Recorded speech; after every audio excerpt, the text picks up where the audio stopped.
Menu Rahmah bertujuan untuk membantu mengurangkan beban rakyat dalam meneruskan kelangsungan hidup. Kementerian Perdagangan Dalam Negeri dan Kos Sara Hidup KPDN melancarkan inisiatif ini pada harga yang rendah dan berpatutan. Menurut kenyataan yang dikeluarkan, lebih 15,000 pengusaha restoran memberi komitmen dengan menyediakan menu rahmah di premis mereka. Antaranya seperti Persatuan Pengusaha Restoran Muslim Malaysia Presma, Persatuan Pengusaha Restoran India Malaysia Primas, Persatuan Pengusaha Tom Yum Malaysia dan Pasaraya Besar Maidin. Sejak pelancarannya pada 31 Januari lalu, sambutan yang diterima daripada pengunjung amat menggalakkan. Hidangan yang terdiri daripada nasi dengan pilihan protein seperti ayam atau ikan dan sayur dengan harga RM5 sepinggan dilihat berbaloi dan seimbang daripada segi khasiatnya. Rata-rata pengunjung meluahkan rasa puas hati kerana dapat menjimatkan perbelanjaan harian mereka untuk menjamu selera. Sebab macam saya golongan B40, jadi memang sangat-sangat membantulah. Lagi orang yang kerja kat office kan, jadi memang nak makan lunch, memang makan yang murah-murah lah, jimat lah kan. Pada awal pengumuman, bagi memudahkan rakyat, KPDN memaklumkan akan meletakkan pelekat atau simbol menu rahmah di premis yang terlibat.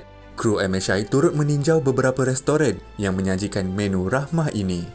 Berdasarkan tinjauan, tidak banyak restoran yang meletakkan pelekat seperti yang dinyatakan. Kebanyakannya hanya poster yang disediakan sendiri bagi memaklumkan kepada pengunjung. Selain itu, bukan semua restoran menyajikan menu rahmah. Oleh itu, rata-rata pengunjung perlu mencari lokasi restoran yang menyediakannya menerusi media sosial. Dia buat iklan ada menu ramah tadi. Jadi saya rasa restoran ni macam dia tak galakkan sebab benda tu murah. Rasa macam dia rasa rugi ke gitu, lebih kurang lah. Inisiatif menu rahmah ini adalah kerjasama antara pihak kerajaan dan pengusaha restoran. Ramai pengusaha yang menerima baik usaha ini bagi membantu rakyat. Antaranya pengusaha restoran di setapak Kuala Lumpur, Datuk Jawahar Ali Taib Han yang mula berniaga sejak 1996 menyambut baik inisiatif ini. Golongan yang memerlukan saja minta menu rahmah ni, dan saya anggarkan purata di kedai saya ni paling-paling tidak ada 50 dishes yang akan dia bawa untuk hadiah. Maknanya kita kena fikir positif. Bukan semua pelanggan. Kita tengok dalam kedai saya ni alhamdulillah penuh. Bukan semua pelanggan datang minta untuk menu rahmah. Tak ada orang salah gunakan. Kepelbagaian menu di setiap kafe turut memberi peluang kepada golongan kurang berkemampuan merasai hidangan dengan harga yang berpatutan. Seperti sebuah kafe yang terletak di Shah Alam Selangor yang menyajikan masakan Melayu sebagai menu utama. Jika sebelum menu rahmah dilaksanakan, harga purata bagi satu hidangan nasi yang lengkap dengan ayam atau ikan berserta sayur adalah sekitar RM8. Sambutan kat sini sangat menggalakkan. Ramai juga yang datang daripada jauh-jauh juga pun datang. Sebab kita orang sebagai pengusaha ni rasa macam barang mahal. Kalau nak bagi dengan harga RM5 tu rasa sebenarnya tak boleh. Sebab barang sangat mahal. So kita lebih kepada sedekah lah benda tu. Selain set hidangan nasi, inisiatif ini turut membuka ruang kepada pengusaha makanan lain menyajikan hidangan berbeza dengan nilai yang sama. Antaranya seperti kafe terletak di Seksyen 15 Shah Alam yang menyediakan hidangan chicken chop berharga RM4.90. Golongan yang terkesan ni, diorang bila dengar chicken chop je, diorang rasa macam aku tak mampu nak makan chicken chop ni kan. Tapi bila dengan harga RM4.9, diorang rasa macam affordable je untuk saya makan. Kebanyakan restoran yang menyediakan menu ramah menganggap ini ialah amal jariah yang disumbangkan kepada masyarakat. Namun, sejauh mana setiap restoran ini mampu bertahan dengan harga murah yang ditawarkan?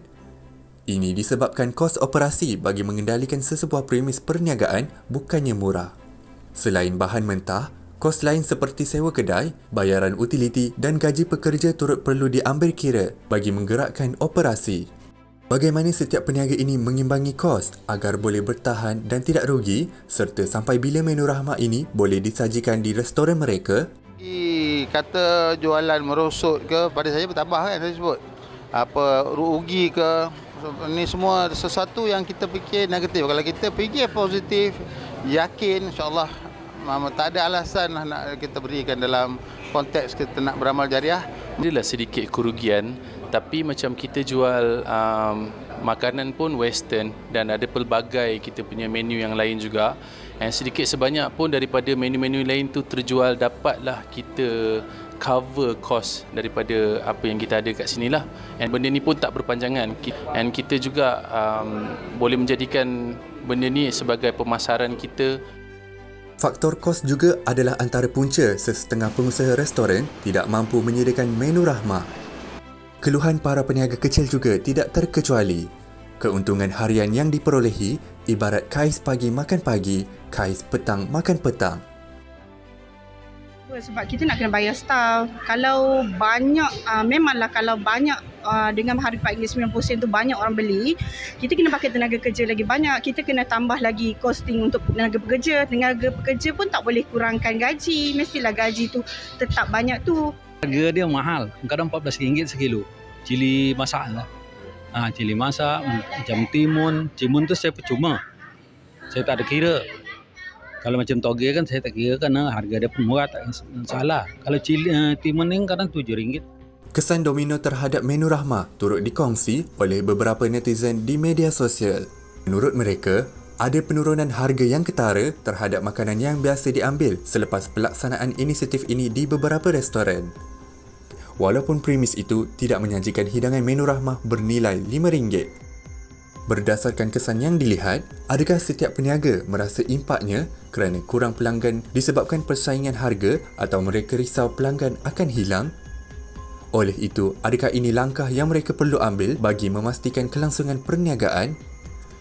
Berdasarkan laporan terkini, kerajaan bersedia mempertimbangkan insentif sesuai seperti pengurangan kos bahan mentah dan tenaga pekerja kepada peniaga yang menyertai program menu rahmah bagi menggalakkan lebih banyak pembabitan. Selain itu, menurut KPDN juga, satu aplikasi khusus yang memaparkan Direktori Premis Perniagaan Makanan menyediakan menu rahmah akan dilancarkan. Pelbagai reaksi diterima dan satu persatu penambahbaikan diutarakan sejak pelaksanaannya.